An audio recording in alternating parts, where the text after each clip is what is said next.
초등학교 때인지 중학교 때인지 전혀 정확히 기억은 나지 않는데 제가 저 높은 곳을 향하여라고 하는 영화를 봤던 기억이 납니다.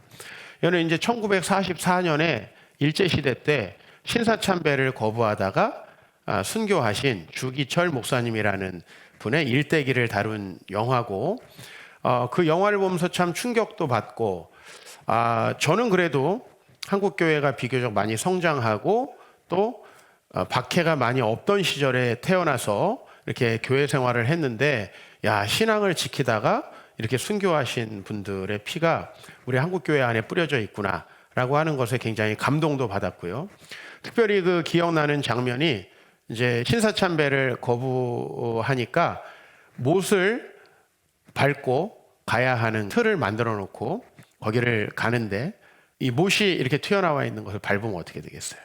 발로 못이 튀어나오고 피가 이렇게 흐르는 그런 장면들을 보면서 굉장히 어렸을 때 좀 충격을 받았던 장면들이 기억이 납니다.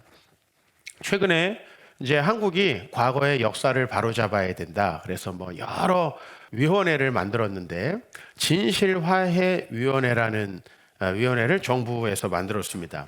여기에서 이제 여러 조사를 하는데 그 중에 하나가 6.25 때 죽었던 기독교인들에 대해서 그 진상조사를 하고 그 다음에 그들 그 위족들을 위로하는 이제 이런 사업을 정부에서 하는데요. 이제 지난주에 전라북도 정읍이라는 곳이 있습니다. 우리한테는 예전에 국어교과서의 정읍사로 유명한 그 도시죠. 그 정읍이라는 도시에 이제 두암교회라고 있었는데 그 두암교회에서 23명이 이제 북한 공산당에 의해서 죽었다라고 하는 것이 이제 공식적으로 확인되고, 그다음에 유족들하고 면담하고 하는 그런 장면이 이제 뉴스에 나왔습니다.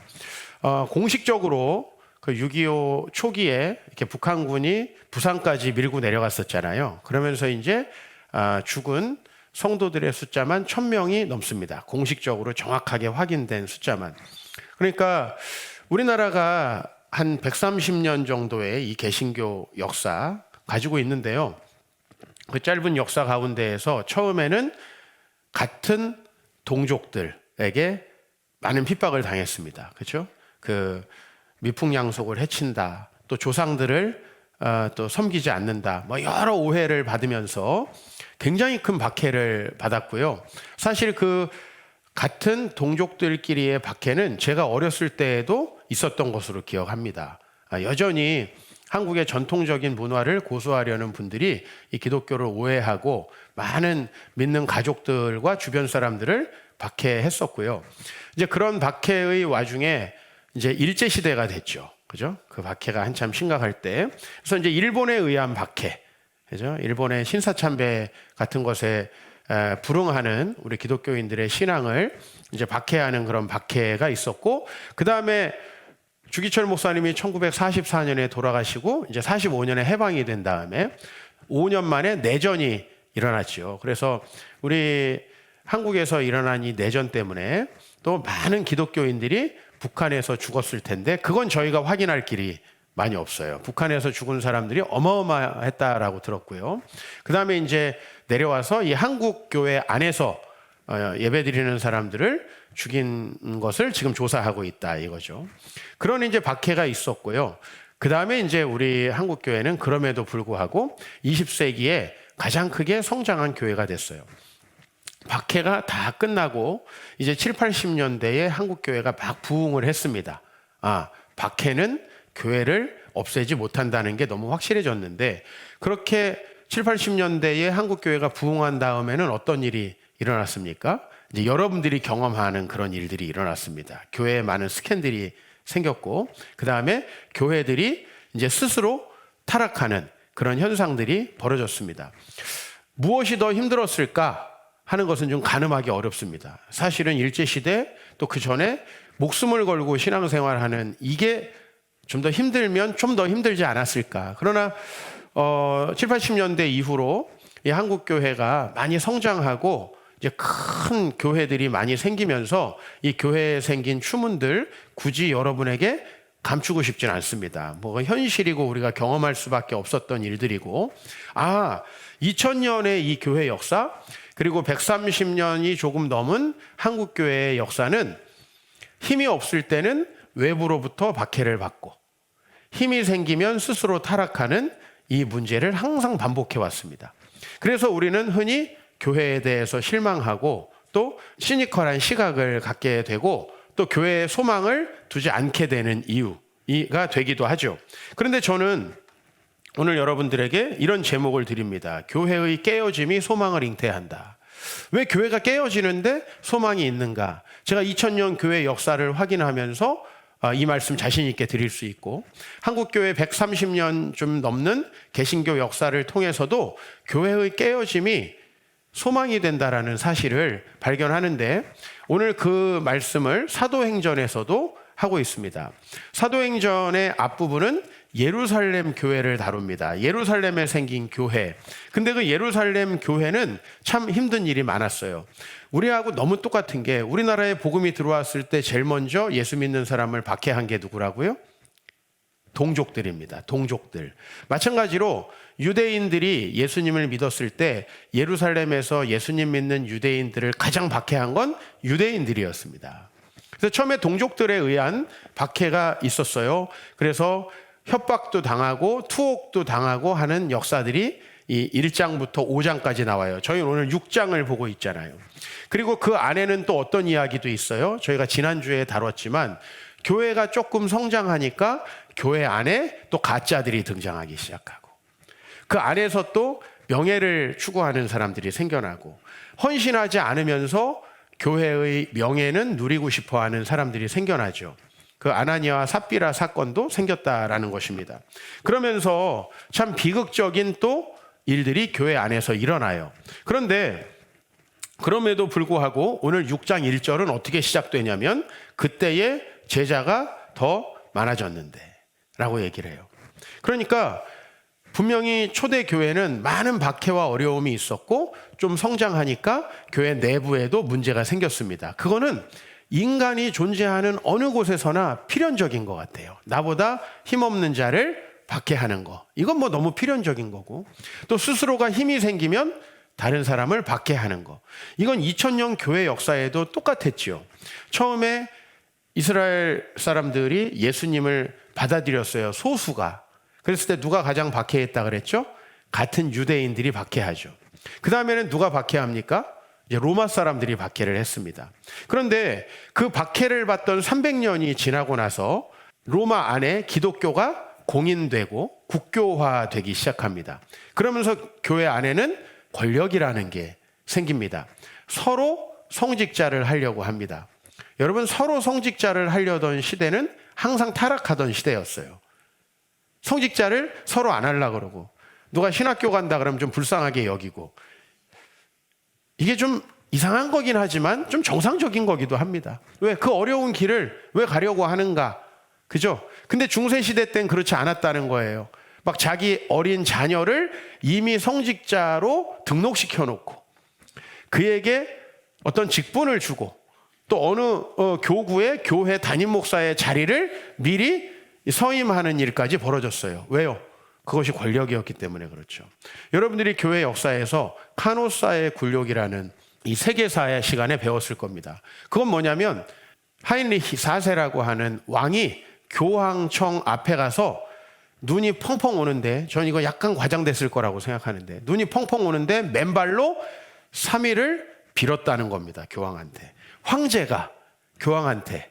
그러면 정말 교회가 아름답게 성장했을 것 같습니까?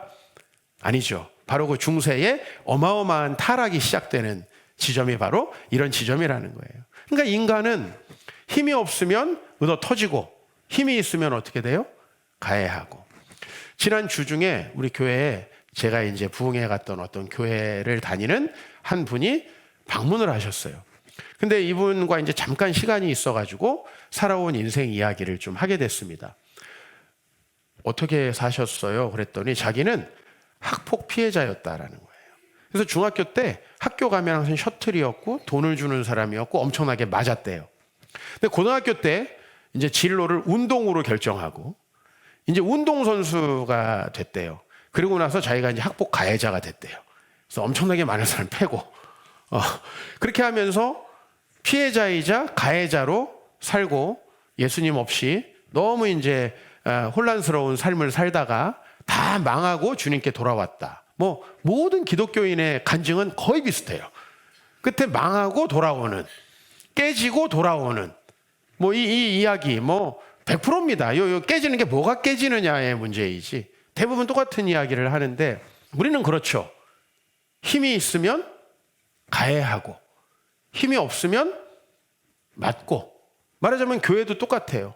힘이 없을 때는 박해당하고, 그러나 나름 순수해요. 그죠?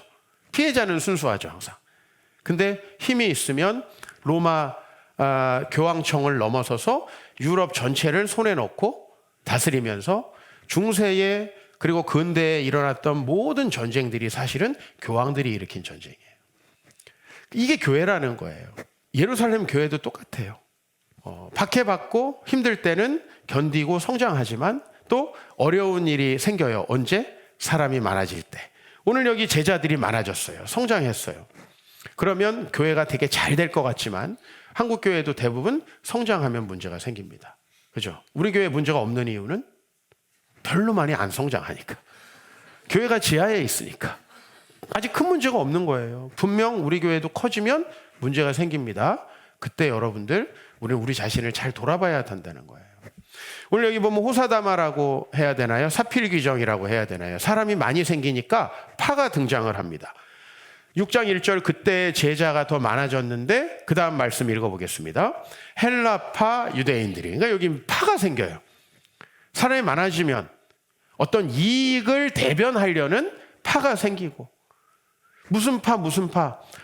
헬라파 유대인들이 자기의 과부들이, 그러니까 같은 교회 안에 자기의 과부들, 저쪽 과부들이 있었던 거예요.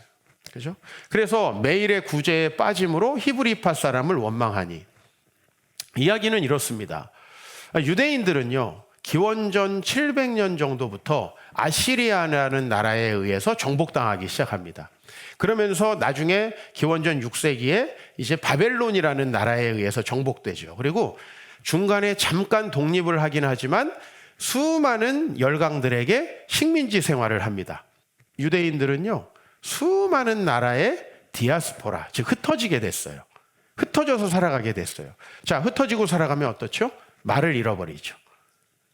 그래서 이제 이 1세기 당시에는요, 유대인인데 로마의 동부 공용어였던 헬라어, 로마 공용어가 두 개예요. 동부에는 헬라어, 서부에는 라틴어. 이 두 가지 언어를 사용했죠.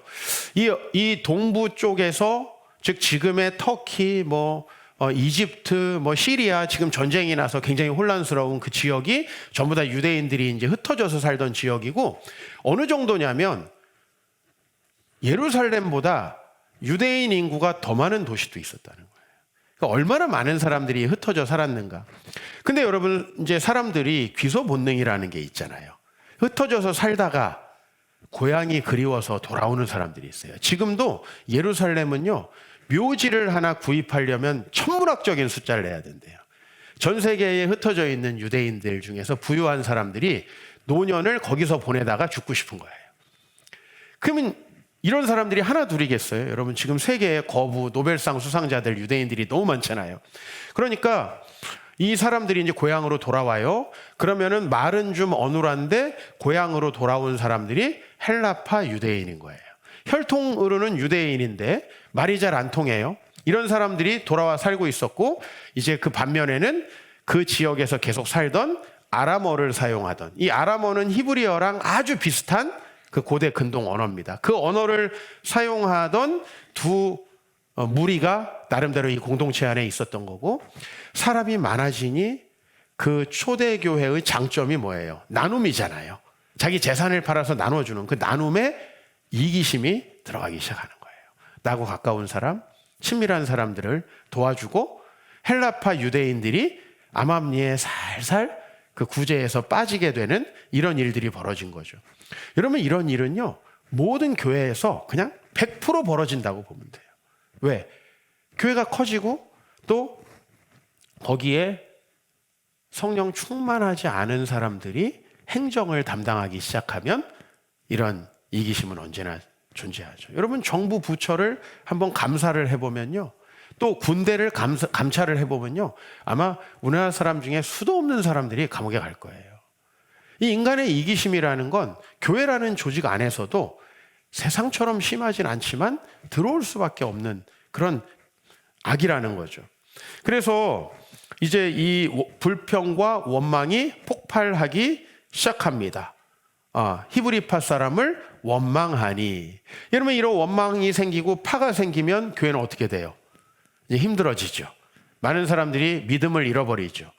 사실 교회의 인간이 문제인데 우리는 교회가 문제라고 생각하고 예수님은 살아계신가? 라는 생각을 하게 되죠. 즉 교회 자체에 대한 의문이 생긴다는 겁니다. 그래서 이 교회가 큰 위기에 빠졌습니다.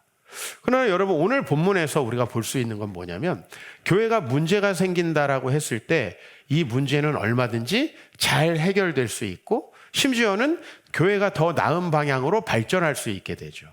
한번 이렇게 예를 들어볼게요. 여러분들이 어느 날 몸이 좀 안 좋아요. 이상하게 피곤해요. 그래서 병원 가서 건강검진을 받았어요. 그런데 혈액 검사를 해보니까 당뇨 수치가 엄청 높은 거예요.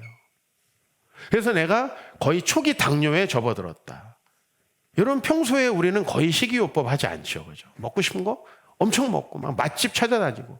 근데 우리 삶을 갑자기 바꿉니다. 목사가 탐식하지 말라고 아무리 설교해도 사람 바꾸지 않아요. 바로 파티하는 사람들이 교인들이에요. 그런데 숫자가 딱 찍혀요. 당뇨 이대로 가면은 당뇨약 먹어야 되고 큰일 납니다 라고 얘기하면 우리는 건강이 더 좋아져요. 그렇죠? 이런 징후가 없이 쭉 가다가 어느 날 얼마 안 남았습니다, 이런 일이 생기는 거죠.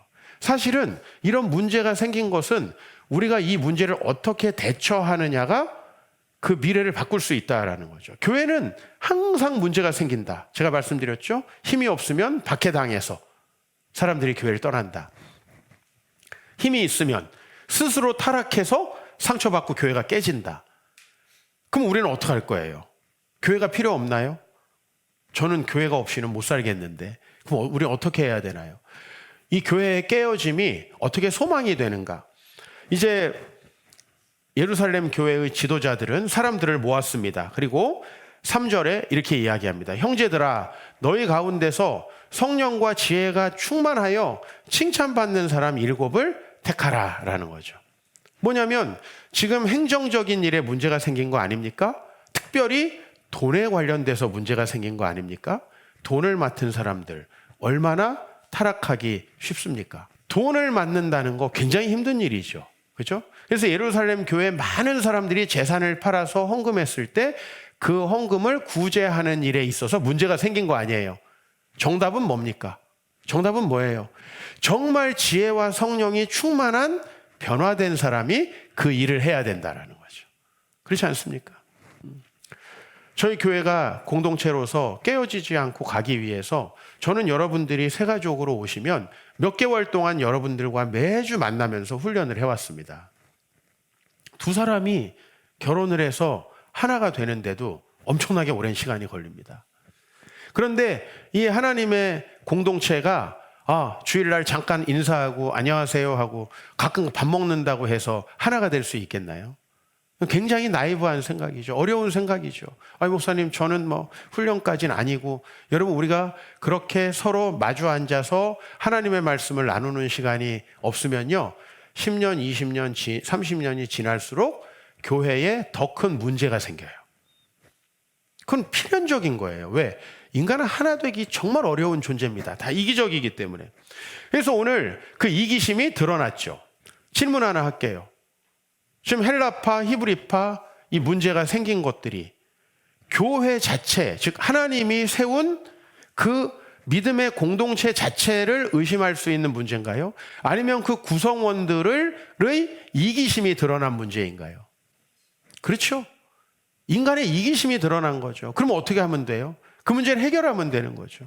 우리가 살면서 우리 자신의 문제를 얼마나 많이 직면하나요?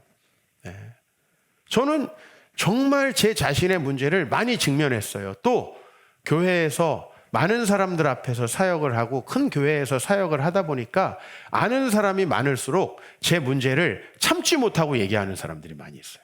끊임없이 제 자신의 문제에 대해서 직면해요. 그랬을 때 아유, 나 같은 인간은 안 되나 보다. 그렇게 생각하는 게 답인가요? 아니죠. 우리는 고쳐가는 거예요. 우리 청년들 문제에 직면하는 것을 두려워하지 마세요. 여러분들은 아주 문제가 많은 사람들이에요. 그 문제를 직면했을 때 너무 슬퍼하거나 노여워하지 말라는 거예요.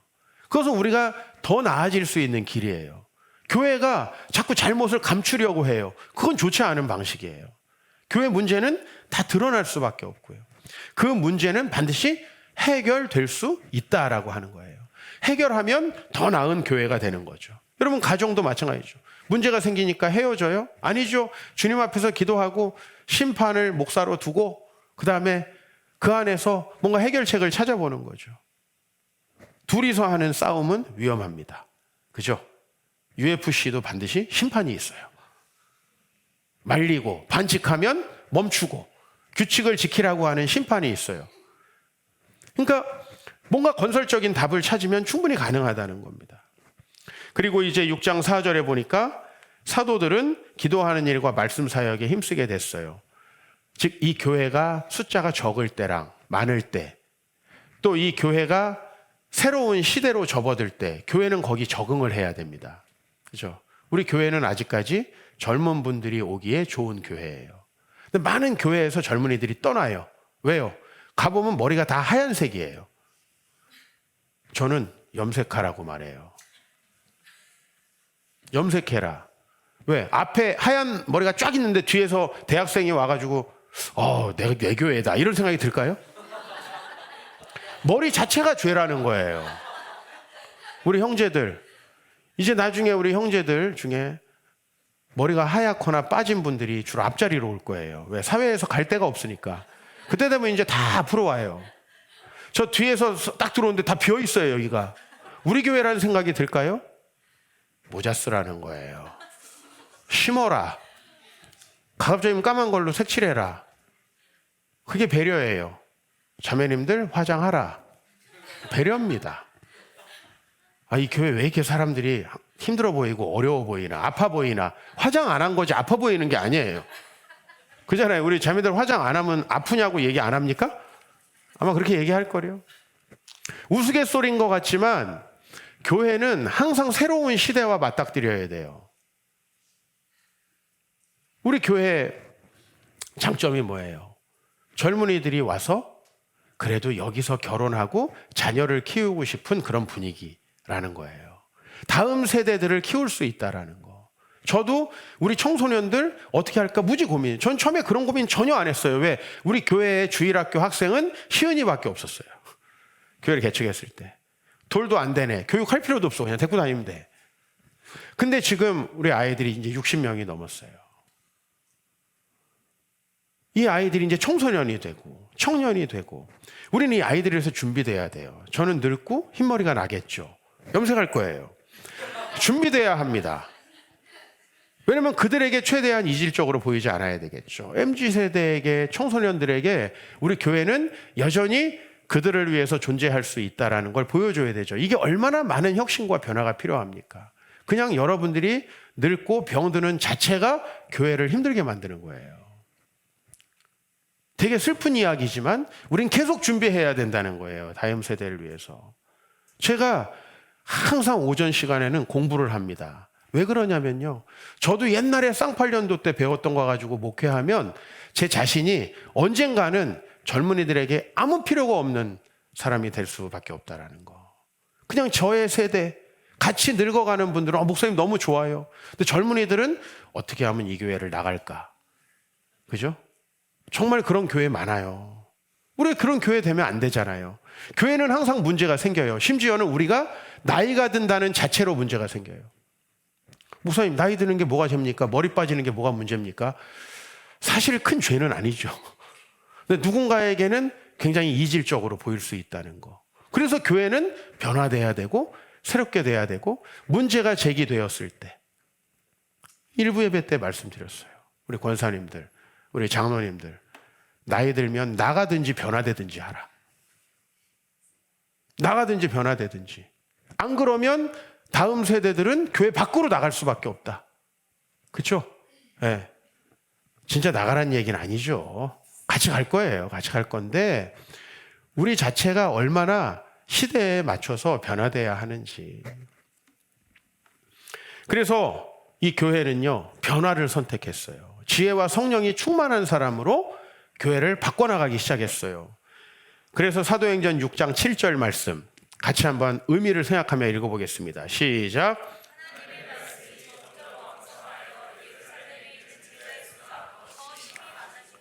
허다한 제사장의 무리도 이 도에 복종하니라. 여러분, 제사장은요, 초기에 그리스도인들을 가장 박해하던 사람들이에요. 근데 그 사람들도 하나님께 돌아온다라고 얘기하고 있어요. 교회가 스스로 변화되고 문제를 해결했을 때. 근데 나는 아무 문제가 없어. 우리가 뭐가 문제야? 너네들이 나가 하면 이 교회는 없어지는 거예요. 그럼 끝나는 거예요. 그래서 교회에 서로 소송이 붙은 교회가 지금 얼마나 많습니까? 스스로가 문제라고 여겨야 됩니다. 우리 교회도 사람이 많아지고 시간이 지날수록 문제가 많이 생길 가능성이 많습니다. 교회에 대한 자부심 같은 거 버려야 합니다. 우리 공동체에 대한 자부심은 버려야 돼요. 하나님이 세우신, 믿음 위에 세우신 그 교회만 진짜입니다. 그러나 이 교회는 역사가 오래될수록, 사람이 많아질수록 변질될 가능성 높다는 겁니다. 목사가 유명해질수록 변질될 가능성 높다는 겁니다. 얼마나 우리가 바뀌고 새롭게 되어야 하는지요. 그러나 이 예루살렘 교회는 잘 변화됐습니다. 본인들의 문제를 인식하고 지혜와 성령이 충만한 사람으로 바꿨습니다. 이 사람들이 나중에 세계 선교에 쓰임받게 됩니다. 사도행전 8장에 보면 사울이라는 사람, 회심하기 전 사도 바울이죠. 이 사람이 교회를 핍박합니다. 어느 정도로 핍박했냐면 사람들을 잡아다가 감옥에 집어넣을 정도로 핍박합니다. 사람들이 견디지 못하고 흩어졌습니다. 그 흩어진 사람들이 엎어진 김에 쉬어가자고 이제 그 지역에서 복음을 전하기 시작하는데, 특별히 아까 7명 기억나시나요? 그 7명 중에 한 명인 빌립이라는 사람은 사마리아라는 곳에 가게 됩니다. 그리고 사마리아 성에 가서 복음을 전하는데요. 이게 바로 우리나라까지 복음이 전해지는 1800년의 긴 여정의 시작입니다. 흩어져서 복음을 전하기 시작하는데, 아이고 교회가 왜 이렇게 핍박당해, 그냥 우리 적당히 먹고 살아야겠다가 아니라 흩어져서까지도 복음을 전할 수 있는 사람, 그 사람들이 초대교회 집사였다는 거예요. 집사님들 정신 차려야 됩니다. 이 직분을 대단히 엄중히 여겨야 됩니다. 잡사되면 안 됩니다. 우리 교회 그나마요 엄청 까탈스럽게 직분을 주거든요. 엄청 오래 걸려서 직분을 주거든요. 그래도 엉망진창이 많아요. 근데 다른 교회 가면 집사입니다. 난 이거 정말 이 설교를 듣는 목사님들 정신 차려야 된다고 생각해요. 집사라는 직분을 그냥 부르기 좋은 직분으로, 우리가 아무 데나 가도 사장님이잖아요. 사장님이라는 직분의 이 타락, 아무 사업을 안 하는데 사장님이야. 교회가 지금 이렇게 됐어요. 직분 인플레이션. 우리가 정말 하나님 앞에서 이 교회가 얼마나 아름답게 세워져 가고 문제를 해결했는지요.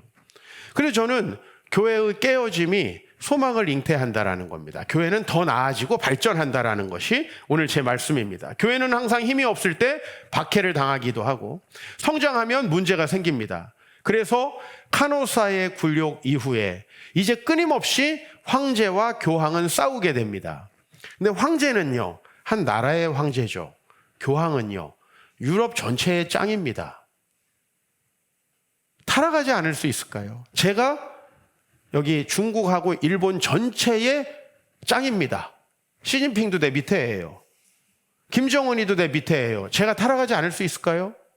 그건 그냥 100%라고 보면 됩니다. 중세 교회는 엉망진창이 돼버렸습니다.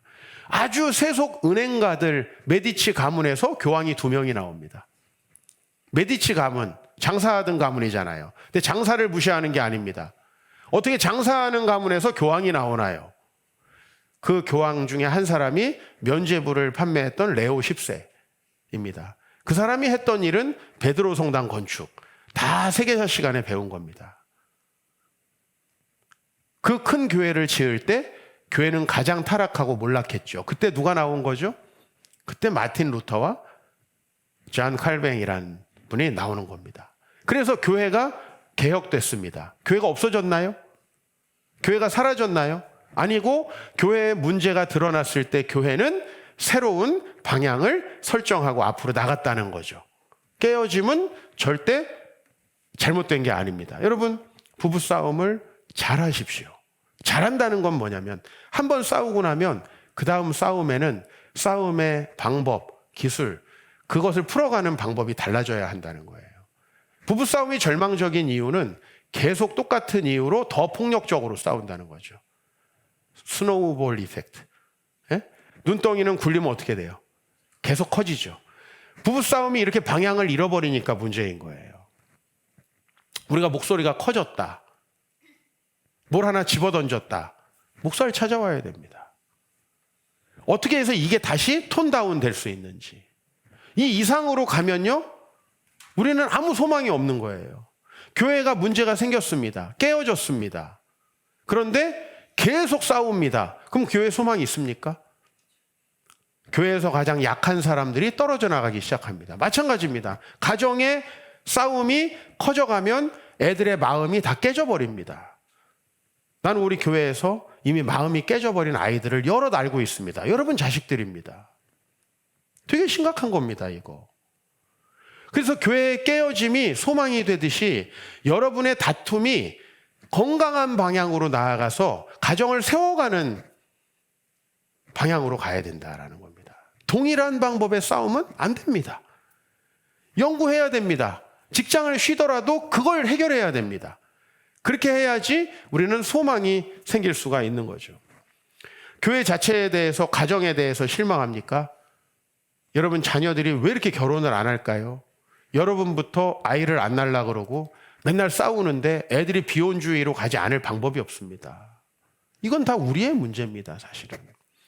여러분은 자녀를 가급적인 많이 낳으려고 하셔야 되고 금전적인 손실을 감수하시려고 해야 되고 그 가정이 행복하다는 걸 보여줘야 합니다. 그게 대한민국의 미래입니다. 저출산위원회 세운다고 해서 정치 싸움만 하는 거 여러분 보셨잖아요. 여러분 교회 자체에 대해서, 가정 자체에 대해서 절대 소망을 버리면 안 됩니다.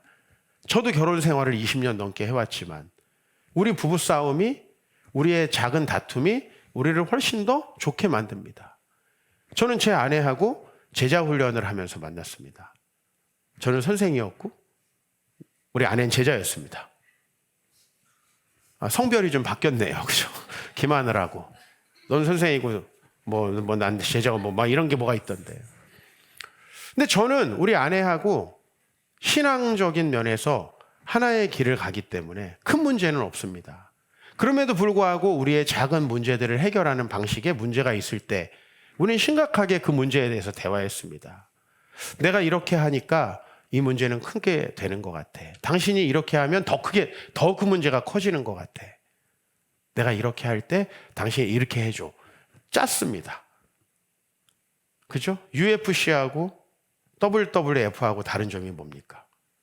하나는 짜지 않고 마구잡이로 팬다는 겁니다. 죽을 때까지. 그러나 WWF는 아무도 안 다치고 끝난다는 겁니다. 왜? 어떻게 싸울지 미리 다 짜는 겁니다. 기도하면서 싸움을 짜야 됩니다. 안 싸우겠지? 천만의 말씀입니다. 그러나 우리의 싸움이 만약에 목소리가 높여지고 도가 지나쳐지면 그 문제에 대해서 우리 자신의 문제를 분명히 생각해야 됩니다. 그럼 가정은 반드시 좋아집니다. 그 싸움 때문에 더 좋아집니다. 참으면 진짜 큰 문제가 생깁니다. 우리 한국교회의 깨어짐이 여러분에게 많은 실망을 줬을 겁니다. 그러나 한국교회의 깨어짐은 소망입니다. 왜요? 그 깨어지는 교회에서 저는 새로운 교회를 꿈꾸었고 그게 우리 교회입니다. 제가 지난주에 저의 과거에 대해서 말씀드렸잖아요. 그래서 절망합니까? 목회 그만둡니까? 그게 아니라 우리가 만든 이 교회가 취약하다는 건 교회가 문제가 있다는 게 아니고 우리가 문제가 있다는 겁니다. 그럼 우리는 어떻게 그 문제를 해결할 수 있을까에 대해서 제가 집착했고 그래서 킹덤 처치가 나오게 됐고 수많은 교제들이 나오게 된 겁니다. 뭔가 새롭게 바꿀 수 있다라는 거죠. 몇몇 교회들이 한국 교회의 추락을 알리고 있을 때 많은 우리 젊은 목사님들은 새로운 교회를 꿈꿨습니다. 여러분, 그분들을 보시는 거예요. 그분들 우리 교회 강사로 많이 오시잖아요. 그분들을 보고 계시는 거예요. 2주 전쯤 이 설교를 구상하고 있을 때 목동에 있는 한 교회에서 두 분의 목사님이 찾아오셨어요. 사실 이제 이분들은 오래전에 제가 내일부터 있을 그 청년들 집회에 저를 강사로 초빙해놓고 이제 사전 미팅을 위해서 온 겁니다. 그래서 저는 뭐 한 번도 가본 적도 없고 모르는 분들이니까 이제 이런저런 얘기를 하는데 너무 깜짝 놀라는 일이 있었습니다. 그건 뭐냐면 저희 교회가 개척이 되고 나서 지금까지 17년이 좀 넘었는데 그 기간 동안에 정말 많은 한국 교회가 깨졌거든요. 근데 저희 교단에서 가장 큰 몇 교회 중에 하나, 깨어진 교회를 인수한 교회가 그 교회더라고요. 깜짝 놀랐어요. 그 교회가 어떻게 됐나 했는데 그 교회 부동산이 경매로 나온 걸 인수해가지고 거기서 예배를 드리고 있는 교회에 제가 이번에 가게 된 거더라고요. 뭐 그런 자세한 얘기 안 하고 그냥 초대하고 뭐 이단이 아니면 제 시간 스케줄 보고 이제 응하는데 정말 많은 생각이 들었어요. 내가 가는 교회가 우리 교단 교회가 하나 박살나가지고 속된 말로 뭐 왜 박살났는지는 뭐 여러분 자세히 말씀드리기 좀 어렵고 그 교회 성도들이 다 흩어져 버리고 그 교회 부동산을 인수한 교회에 내가 가서 설교한다. 그것도 우리 교단도 아닙니다. 많은 만감이 교차하는 상태로 제가 내일부터 집회를 할 것 같습니다. 이 교회의 추문들은 우리의 약함을 보여주죠. 그러나 그 깨어진 교회들을 통해서 하나님은 더 건강한 교회를 잉태하고 있다는 겁니다. 데카메론이라는 그 작품이 있습니다. 우리가 코로나를 겪고 있죠. 코로나 때 많이 대비됐던 게 흑사병입니다. 그렇죠? 중세 흑사병이 있을 때 엄청나게 급속도로 사회 변화가 일어나고 있었고 그 사회 변화를 촉발시킨 책이 바로 보카치오의 데카메론이라는 책인데요. 그 데카메론에 있는 내용 중에 하나를 제가 예전에 여러분에게 소개한 적 있는 걸 하나 소개하려고 해요. 파리에 자노 드 세비네라고 하는 신실한 기독교인이 있습니다. 이 사람은 상인인데 믿음이 아주 좋은 사람이었어요. 근데 자기하고 친한 친구인 아브라함이라고 하는 유대인이 있는데 이 유대인들은 뭐 예수 잘 안 믿잖아요. 여러분 아시다시피. 그 유대인들 자기들의 민족 종교로 하나님을 이해하고 있는 그 사람 전도를 하려고 엄청 공을 들였습니다. 그러다가 드디어 이 아브라함이라는 자기 친구가 세례를 받겠다고 하는 단계까지 온 거예요. 이 자노드 세비네는 너무 기쁜 겁니다. 너무 행복한 겁니다. 자기가 그렇게 오랫동안 공을 들였던 친구가 세례를 받겠다고 하니까. 그런데 이 친구가 내가 세례를 받기 전에 로마 교황청에 가서 추기경과 교황의 가르침을 좀 받고 오겠다고 이야기를 합니다. 그랬을 때 이제 자노드 세비네는 끝났구나. 교황청에 가면 분명히 예수를 안 믿을 텐데. 마치 목양실에 왔다 가면 좀 예수 믿기 어려운 그런 거 아니겠어요? 목사님은 가급적이면 보지 말게 해야겠다. 뭐 이런. 뭐 그런 거예요. 그래서 로마 교황청의 교황과 추기경들을 만나러 간다고 했을 때 절대 말렸어요. 갈 필요 없다. 여기서도 충분히 하나님 잘 믿을 수 있다. 근데 아니다. 나는 가서 꼭 가르침을 받고 와야 되겠다. 하고 아브라함이라는 사람이 로마로 여행을 떠납니다. 이 자노드 세비네는 이제 끝났구나 생각했습니다. 그런데 이 사람이 갔다 오더니 세례를 받겠다고 하는 겁니다. 그래서 너무 신기하다. 어떤 일이 있었는지 좀 얘기해 달라고 하니까 가서 로마 교황청의 교황과 추기경들을 보니 과연 그 타락이 극에 달했더라는 겁니다. 정말 심각한 일들이 벌어지고 있더라는 겁니다. 자기가 상상하는 것보다 더. 그럼에도 불구하고 이 교회가 부흥하는 걸 보니 성령님이 계신 게 확실하다라는 확신이 들었다는 겁니다. 네? 여러분들 정말 하나님은 알 수 없이 일하시는 분이죠. 그 깨어짐 때문에 사실은 그 데카메론이 14세기 중반에 발표되거든요. 제가 데카메론에서 혹시 인용한다면 아주 은혜롭고 약한 것들만 인용합니다. 실제 데카메론은 임산부들은 읽지 않는 게 좋아요. 너무 충격적인 내용이 많습니다, 사실. 그리고 교회 다닌 지 얼마 안 되셨다면 꼭 읽지 마시기를 권합니다. 이렇게 해야 또 읽더라고. 근데 안 읽으시는 게 좋아요. 그리고 읽어보면 그 볼륨 때문에 포기할 가능성이 많으니까 큰 걱정도 하지 않습니다. 그런데 이 데카메론의 저자가 정말 교회의 문제를 심각하게 폭로한 이후에 150년 후에 마틴 루터의 종교개혁이 시작됩니다. 여러분, 교회는 끝나는 게 아니에요. 하나님은 거기에서 새로운 싹을 틔우신다. 제가 최근에 만난 목사님들, 후배 목사님들, 교회 중에 한 교회 이름이 비커밍 교회입니다. 비커밍 교회. 근데 먹물 좀 먹은 사람인데 그 비커밍, 뭔가 되어간다는 뜻이죠. 의미를 알면서도 어떻게 이런 그 교회 이름을 지었는가? 좀 신기한 생각이 들었죠. 만나서 산책을 하면서 이런저런 얘기를 하는데 비커밍 교회는 이거예요. 사람이 되어가는 교회. 교회는 절대 된 사람이 오는 것이 아니다. 되어가는 교회. 교회 공동체가 원래부터 아름다운 게 아니라 인간이 모여서 믿음 안에서 생활하다 보니까 깎이고 깎여서 되어가는 교회. 맨날 비판만 하던 청년들이 성숙한 성인이 되어가는 교회. 무엇보다 목사가 인간이 되어가는 교회. 그 되어간다라는 뜻에 너무나 많은 의미가 들어있는 거예요. 그렇다면 이분은 어떻게 그런 교회 이름을 착상할 수 있었을까? 저희 교회 같이 그냥 성경에 나오는 거, 너희는 세상의 빛이라, 세상의 빛교회, 얼마나 간단해요. 근데 비커밍은 안 나와, 성경에. 근데 이런 단어를 어떻게 교회 이름으로 쓸 수 있게 되었는가? 아마 이전에 이분이 경험했던 교회들은 다 됐다고 생각하고 그래서 문제가 생기는 교회들이었던 것 같아요. 난 다 됐다. 주로 됐다고 생각하는 인간들이 누굴까요? 모태신앙, 교회 오래 다니는 사람, 저같이 목사, 장로, 권사 아니겠어요? 그죠? 집사는 말할 것도 없고. 됐다라고 생각하는 사람들이 교회를 다 망치더라는 거죠. 그러니까 우리는 되어가는 거야. 이걸 의미로 쓴 거죠. 우리가 하나님의 교회에 대해서 소망을 잃지 않는다면요, 교회가 때로 문제가 생겼을 때 그 문제는 우리를 더욱더 아름답게 합니다.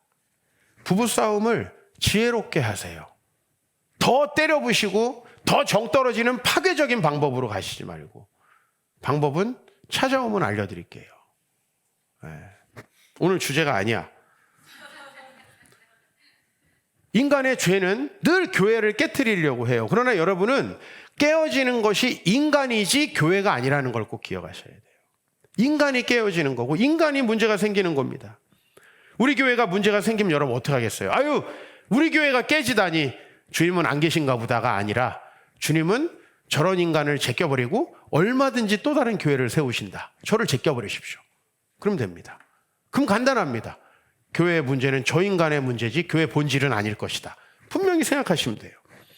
시편 145편 13절, 주의 나라는 영원한 나라이니 주의 통치는 대대에 이르리이다.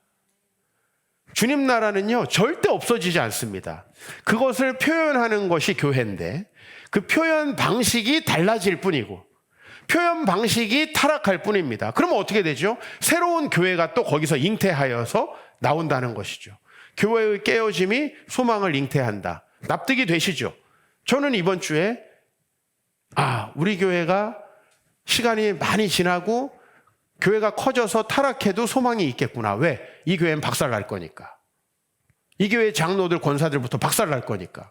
그러면 또 젊은이들을 중심으로 새로운 교회가 세워질 것이고 하나님이 저를 제거하시고 또 다른 교회를 세우실 거니까 그 교회는 깨어질 수도 있다. 목동에 있는 어떤 교회처럼. 깨지고 박살나서 부동산이 경매로 넘어갈 수도 있다. 그러나 교회는 없어지지 않는다. 여러분 절대로 소망은 없어지지 않습니다. 로마서 11장 말씀 마지막으로 인용하면서 마치려고 합니다. 바울이 이렇게 얘기합니다. 형제들아, 여기 형제들은 유대인들에게 이야기하는 거예요. 유대인들. 왜냐하면 바울은 순수 유대인이니까 너희가 스스로 지혜 있다 하면서 이 신비를 너희가 모르기를 내가 원하지 아니하노니 이 신비는 뭐냐? 이방인의 충만한 수가 교회로 들어오기까지, 그렇게 가로 열고 하시면 되거든요. 교회로 들어오기까지 이스라엘의 덜어는 많은 숫자는 우둔해서 교회에 들어오지 못했다. 이게 신비라는 거예요. 한번 생각해 봐요. 예수님 오셨을 때 예수님 죽인 게 누구예요? 유대인들이에요. 유대인들이 예수님 받아들이지 않았어요. 근데 만약에 사도 바울은 이거예요. 그들이 예수님을 받아들였다면 기독교는 어떤 종교가 됐을까요? 유대인 민족 종교가 됐겠죠. 지금 아랍의 민족 종교, 이슬람처럼 우리가 이슬람교 받아들일 수 있나요? 아마 죽었다 깨나도 이슬람교 받아들이기 어렵습니다. 우리 같은 인종은, 맞죠? 마찬가지입니다. 절대로 유대인들이 아닌 사람은 유대교와 하나 돼버린 기독교를 받아들이지 않았을 겁니다. 왜? 그건 민족 종교니까. 맞죠? 근데 왜 기독교는 세계적인 종교가 되었고, 왜 이 기독교는 누구 거라고 딱 말할 수 없는 종교가 됐는가? 그것은 구약을 소유하고 있던 이스라엘 백성들이 멍청하게 돼가지고 예수님을 십자가에 못 박고 죽여버렸기 때문에. 그리고 유대인들이 정신 차린 건 1차 대전 이후예요. 홀로코스트 이후에 유대인들은 예수님을 믿기 시작합니다. 이게 굉장히 놀라운 거예요.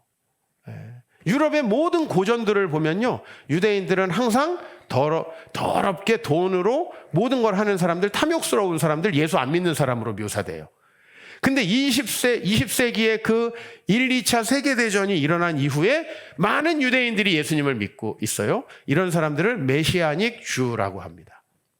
예수님을 메시아로 받아들이는 유대인들. 너무 놀랍죠? 유대인들은 1900년 동안이나 무지했다는 겁니다. 그리고 지금도 예수님을 믿는 유대인들은 100만 정도밖에 되지 않아요. 그러면 그들의 우둔함이 어떤 역할을 했는가? 모든 이방인들이 예수님을 받아들이는데 아무 문제가 없게 되었다. 왜 우리가 되게 선교에 열려있는 민족인지 아세요? 우리는 세계에서 가장 늦게 예수님 받아들인 민족이에요. 그러니까 우리가 무슨 너네 몇 년 됐어? 너네 20대 할아버지 뭐 했어? 첩질이나 했지 뭐. 우리 조상들 다 첩질하던 사람들이에요. 후궁들 거느리고. 예? 우리 집안 형이 동생인 세종대왕, 우리 집안 동생입니다. 우리 양녕대군이 형님 집안이기 때문에 공식 후궁만 81명이었어요. 우리 조상을 자랑할 게 아무것도 없는 거야, 우리는. 그래서요, 저희 아버지가 저희까지 돌림자를 쓰고 돌림자를 저는 안 써요. 제 자식들은 원래 정자가 돌림자여야 되거든요. 정자. 정자 아무도 없잖아. 일부러 피하는 거야, 내가. 우리 집안은 끝났다. 조선시대로부터 이어오던 그 집안은 끝났다. 그죠? 그리고 우리 아버지가 목사님이 되신 다음에 막내를 에스더라고, 물론 명목에 불과하지만 우리 에스더라고 이름을 붙였습니다. 예? 그리고 저는 전혀 가문과 상관없는 길을 가고 있죠. 그죠? 왜요? 저는 그 가문을 따르고 싶은 생각이 전혀 없어요. 우린 예수의 가문이에요. 그게 바뀌는 거예요. 이런 변화가 왜 일어났느냐? 아니, 우리 선조들이 예수를 안 믿었으니까. 우리는 이제 예수를 믿고 새로운 길을 가는 거죠. 여러분, 어떻습니까? 우리의 깨어짐이 왜 계속 깨어짐으로 남는가? 그것은 우리가 소망을 잃어버리고 변화되지 않기 때문이죠. 그럼 우리가 변화된다면 이단이 아무리 창궐하고 수많은 문제가 생겨도 변화되지 않는다는 겁니다. 오늘 여러분들하고 같이 찬양하고 싶습니다. 저는 킹덤 처치 운동을 했고 많은 교재들을 내고 그거 가지고 목사님들 만나면서 이제 킹덤 처치 동역 교회들에 가서 이제 여러 준비를 찬양을 하고 있습니다. 찬양팀 나오셔도 돼요. 그런데 그 많은 교회들이 개척되고 이제 제가 올 초에 세종에 있는 한 교회에서 이제 집회를 인도했어요. 근데 그 목사님이 성도님한테 물어보는 거예요. 성도님들 제가 어떤 찬양 제일 좋아하는지 아시죠? 성도님들 알더라고요. 나로부터 시작되리. 이 창이 제일 좋아한다는 거예요. 이 땅의 부흥과 회복은 나로부터 일어나는 거죠. 여러분들이 교회를 타자화하지 말라고 제가 말씀드렸어요. 교회가 왜 이래? 우리가 교회입니다. 그렇죠? 우리가 교회를 타자화하지 않고 남편이 왜 저래? 우리가 가정입니다. 우리 함께 그 문제를 해결해 가면은 이 한국 교회는 여전히 소망이 있다? 아니, 더 소망이 있다. 찬양하겠습니다.